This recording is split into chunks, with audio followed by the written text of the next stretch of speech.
दूर दूर से आए हुए सभी प्रेमी भाइयों बहनों, अभी आपने बहुत सारे अनुभववाणियां सुनी, सबके अनुभव सुने, सबके नाम से जुड़ने, संत मत से जुड़ने के अनुभव आपके सामने बड़े ही ऊंचे लफ्जों में, बड़े ही गहरे दिल से सबने आपके सामने बयान किए। संत मत का रास्ता इस जीवन में प्रभु प्राप्ति का रास्ता एक ऐसा रास्ता है जिसे हर एक इंसान के लिए परमात्मा ने संसार में खोला है, पर पाने का तरीका सबका अलग हो सकता है। अल्बर्ट आइंस्टाइन हुए, उन्होंने कहा अगर तुम मछली को इस बात से उसकी परख करो कि वो पेड़ पर क्यों नहीं चढ़ती, उसकी योग्यताएं गलत हैं, तो ये तुम्हारी समझ बूझ की खेल है। मछली का काम है पानी में तैरना। ऐसे हर एक इंसान का जुड़ाव, उसकी अनुभूति, उसकी लगन, उसकी योग्यताएं अलग अलग हैं और कोई नहीं जान सकता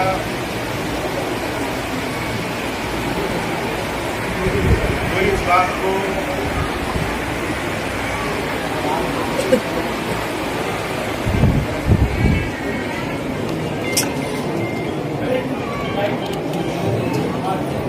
होता है। इसकी चिंता की कोई बात नहीं है।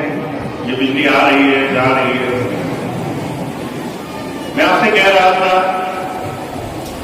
हर एक इंसान की योग्यताएं ये कोई दूसरा इंसान नहीं कर सकता।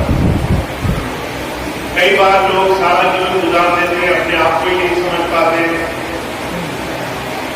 वर्षों के बाद उन्हें समझ में आता है जो उन्होंने 10 वर्ष पहले, 20 वर्ष पहले कुछ कहा था, वो बात कितना उस समय से मेल खाती थी। इसीलिए इस बात का सोचना, विचारना कि कौन किस तरीके से भक्ति में, साधना में लगा है, ये हम साधारण इंसानों की फर्क से बहुत परे की बात है। तो मैं हमेशा सबसे यही अप्रोच करता हूं, इस फर्क को, एक इंसान को तौलने, उसको मापने, उसको जानने समझने की कोशिश बड़ी बेकार है। कौन उस गुरु से किस तरीके से आस्था जुड़ेगा, किस माध्यम से जुड़ेगा, ये सिर्फ गुरु और शिष्य के बीच का नाता है। बहुत से लोग होते हैं सेवा से जुड़ जाते हैं, बहुत से लोग होते हैं उन्हें सेवा में बिठाओ, सेवा कर ही नहीं पाते। वो गुरु की याद चलते फिरते आंखें मूंद कर अच्छी कर सकते हैं। ये बात गुरु जानता है। अभ्यस्त पुरुष के, उसके साधन से ही हो सकता है कि कोई जीव इस संसार में, कलयुग में उस प्रभु नाम की भक्ति कर सके। तो मेरा बार बार आपसे यही कहना है,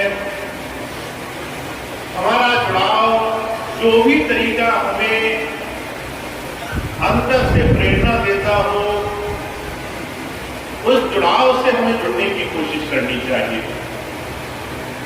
जो सेवा करने में सक्षम है, जो भजन सिमरन करने में सक्षम है, जो मौन रख करके याद कर सकता है, जो ज्यादा गुरु चर्चा करके उसे याद कर सकता है, सबको अलग अलग गुण दिए उस परमात्मा ने। उन गुणों से, उन साधनों से, उस प्रभु से जुड़ना, ये हमारे लिए इस बात को समझना बहुत जरूरी है। अभी कुछ दिन पहले बहन मिली, वो बहुत परेशान थी कि वो बैठ करके भजन नहीं कर पाती, पैर में दर्द होने लग जाते। इसलिए उन्होंने बहुत समय इस ग्लानि में, दुख में, इस परेशानी में गुजार दिए कि मैं तो भजन कर ही नहीं सकती। मैंने उनसे कहा अगर बैठ कर नहीं कर सकती, लेट कर सकती हो। कहने लगी लेट कर करने में आसानी होगी। कोई आदमी बाहरी साधनों में जुड़ करके जब बात की परीक्षा करने लगता है, कौन सही है कौन गलत है, और भाव को भूल करके सिर्फ साधनों में अटक कर जीवन गुजारता है, तो इस सहज से चीज बड़ी मुश्किल हो जाती है। संतों का, महापुरुषों का रास्ता एक पैर पर खड़े होकर भक्ति कराने का रास्ता नहीं है। वो ये नहीं कहते कि सबको अपनी परीक्षा देनी है। जो सहजता से प्रभु नाम से, उस प्रभु की आस्था से जुड़ा जा सके, वो साधन हमें अपनाना है। अगर आप सहजता से चलते फिरते उसकी याद कर सकते हो, तो आपसे अच्छा कौन होगा जो घंटों घंटों बैठ करके भी मन से दुनिया में लपट है। चलते फिरते याद करना फिर भी उससे बेहतर है। इसलिए सहजता को अपने जीवन में धारण किया जाए। जो भी साधन आपको आपके जीवन के लक्ष्य के साथ जोड़े। हमारा जीवन का लक्ष्य क्या है? जो लोग गुरु नाम से जुड़े हैं, उन्हें संसार के जीवन में दिए हुए काम काज के साथ साथ ये धारण करना है कि जीवन में परिवर्तन लाया जाए, हम कुछ बेहतर बने, हम अपने जीवन में कुछ बदलाव लाए। महाराज जी कहा करते थे, जब तुम किसी संत की शरण में गए, महापुरुष की शरण में गए, तब भी वही काम करते थे, 20-30 साल बाद फिर भी वही काम करते हो। फिर बताओ ये बात कैसे तय होगी कि तुमने जीवन में ऐसे महापुरुषों से कुछ सीखा है। संतों की शिक्षा और दीक्षा दोनों ही एक जैसा महत्व रखती है। वो नाम देते हैं, आशीर्वाद देते हैं, दया महर से आपके जीवन में सुख दुख की घड़ी में संभाल करते हैं। फिर बार बार सत्संग में आकर के कुछ उपदेश भी बयान करते हैं। कहते हैं तुम्हें इस समय अपने जीवन में ये अमुक गुण धारण करना है, तुमने थोड़ा थोड़ा ये काम करना है। अब वो शिक्षा अगर हम अपने जीवन में अपनाने में कामयाब नहीं है, आप इशारा करती है कि आपके हृदय में गुरु का वास है। आप इस बात को छोटी न समझें। हर एक भाई बहन जिसके हृदय में गुरु का वास है, जिन तमाम परेशानियों के बावजूद भी अड़ा है, आज उसके लिए ये ऐसा मौका है कि वो अपने जीवन में उस गुरु नाम से हमेशा हमेशा के लिए हुए हो सकता है। तो मैं तो आपसे एक ही बात कहूंगा, आप सब लोग बहुत बहुत भाग्यशाली हैं। आप लोग ऐसे तमाम विषम परिस्थितियों में भी गुरु नाम के प्रेम हुए हैं, और वो गुरु प्रेम के नाते आज हमें फिर से मौका मिला है। हम इस साधनों में एक छोटी सी बात हो, पिछले दिनों की आपका हुआ, जिसे भी फरवरी महीने के पहले मेरे किसी भी वीडियो में मेरी बात सुनी होगी। मैं हमेशा कहता था कि मैं वापस नहीं आऊंगा। मैंने बड़े स्पष्ट शब्दों में कि मैं वापस नहीं आऊंगा।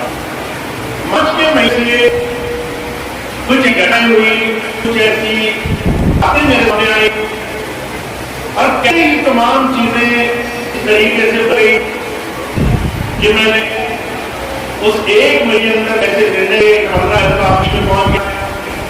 मैं भी आज भी सोचता हूँ ये बात कैसे हुआ, मेरे पास इसका उत्तर नहीं है। मैं जानता है कि ये कैसे बनी।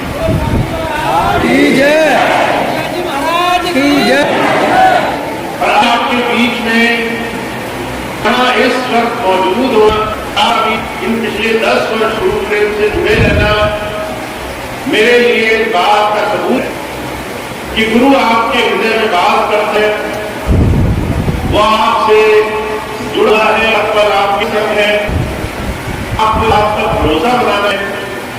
जब यही समय होगा, जहां भी होगी आपको मौजूदगी महसूस होगी, आप हमेशा उस शक्ति से, उस ताकत से अपने मन में दया मेहर का हमेशा पाते रहेंगे।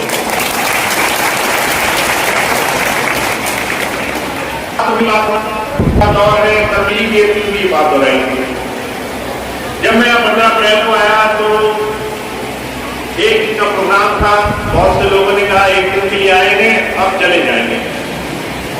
और जो लोग इन 10 वर्ष से, मैं नहीं कहता कि वो गलत है, कहीं न कहीं